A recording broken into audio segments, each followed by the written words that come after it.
Pwede na ba ito, boss? Kasi tingin ng iba, JJ na to eh. Ito, yung mga pogi na pantalon.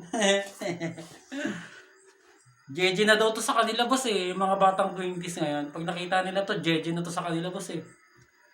Yung mga pantalon na pogi. Kasi mga Levi's na damit. JJ na sa kanila yan, boss eh. Sa kanila. Sa kanila yun. Uso sa kanila yung salitang JJ. Uso sa kanila yung salitang JJ. JJ, JJ, JJ. Pero di nila alam sila yun. Wala silang kaalam-alam. Bakit kung di ba pumarama yung mga batang 90s? Sino mag-iisip ng susutin nila?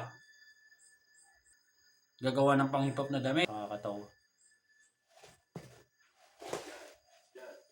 Para sabihin ko sa inyo, nung kami pa yung ganyan, hindi kami nang lalait.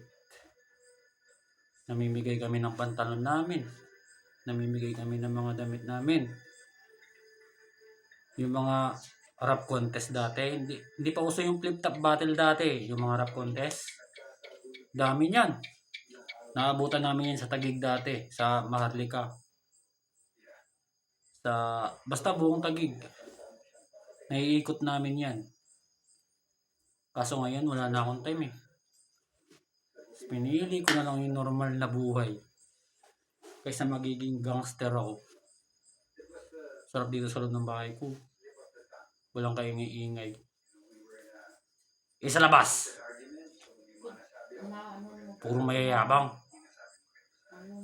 Porkit nakasuot lang na pang gangster na damit, ang angas na. Pero wala namang laman yung bulsa.